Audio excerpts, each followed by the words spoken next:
తమిళ సినీ పరిశ్రమలో హారర్ నేపథ్యంలో అనేక చిత్రాలు వచ్చినా కాంచనా సిరీస్ మాత్రం ప్రత్యేక గుర్తింపు సంపాదించుకుంది. దర్శకుడు, నటుడు రాఘవ లారెన్స్ రూపొందించిన ఈ హారర్ కామెడీ ఫ్రాంచైజ్ ప్రతి భాగం ప్రేక్షకులను భయపెట్టడమే కాదు, వినోదాన్ని కూడా సమకూర్చింది. మొదటగా ముని పేరుతో వచ్చిన ఈ సిరీస్కు ఆ సమయంలో అంతగా గుర్తింపు రాలేదు, కానీ థియేటర్లో ప్రేక్షకులు ఆదరణ పొందుతూ అంచెలంచెలుగా పెద్ద హిట్గా నిలిచింది. ఆ తర్వాత వచ్చిన కాంచనా, కాంచనా 2, కాంచనా 3 సినిమాలు భారీ విజయాలే నమోదు చేశాయి.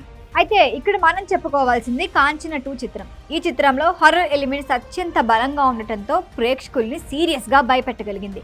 కమర్షియల్గా కూడా ఈ సినిమా అద్భుతమైన వసూలు రాబట్టింది. దీంతో కాంచనా 4 కోసం ప్రేక్షకులు ఆసక్తిగా ఎదురుచూస్తున్నారు.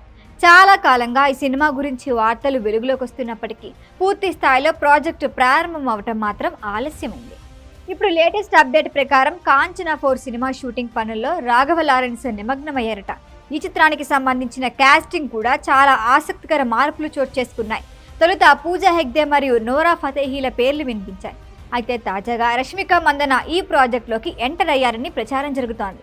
కొంత సమాచారం ప్రకారం పూజా హెగ్డే స్థానంలో రష్మికను తీసుకున్నారని చెబుతున్నారు.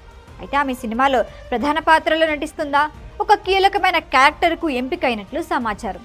అయితే ఈ సినిమాలో దయ్యంగా కనిపించేది రష్మికేనని సినీ వర్గాల్లో జోరుగా చర్చ జరుగుతోంది. ఇప్పటికే తెలుగు, తమిళ, కన్నడ భాషల్లో రష్మికకు మంచి క్రేజ్ ఉంది. బాలీవుడ్లో కూడా ఆమె దూసుకెళ్తున్న నేపథ్యంలో ఆమెను కాంచనా 4లో తీసుకోవాలి అనే ఆలోచనకు లారెన్స్ వచ్చారట. ఈ కథా పాత్రకు తగిన నటిగా ఆమెను భావించి సంప్రదించగా ఆమె కూడా స్క్రిప్ట్ వినగానే వెంటనే ఒప్పుకుందని తెలుస్తోంది.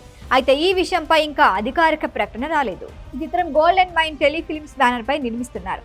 నిర్మాణ వ్యయం సుమారుగా 65 కోట్లు కాగా ఇది లారెన్స్ కెరియర్లో అత్యంత భారీ బడ్జెట్ చిత్రం కావచ్చని చెబుతున్నారు. హారర్తో పాటు భారీ విజువల్ ఎఫెక్ట్స్కి ప్రాధాన్యం ఉండేలా చిత్రాన్ని తెరకెక్కించడానికి దర్శకుడు సన్నాహాలు చేస్తున్నట్లు సమాచారం.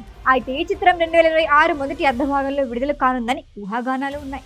ప్రేక్షకుల అంచనాలు తారాస్థాయిలో ఉన్న ఈ చిత్రంపై అధికారిక అప్డేట్ త్వరలో రానున్నట్లు తెలుస్తోంది. మరి కాంచనా 4 రష్మికను దయ్యంగా చూపించి మరొకసారి ప్రేక్షకులను థ్రిల్ చేయగలుగుతుందా అనే ఆసక్తికర ప్రశ్నకి సమాధానం త్వరలోనే లభించనుంది. ఈ వీడియో కనుక మీకు నచ్చినట్టయితే లైక్ చేయండి, షేర్ చేయండి, సబ్స్క్రైబ్ చేయండి. అలాగే పక్కనే ఉన్న బెల్ ఐకాన్ని క్లిక్ చేయండి.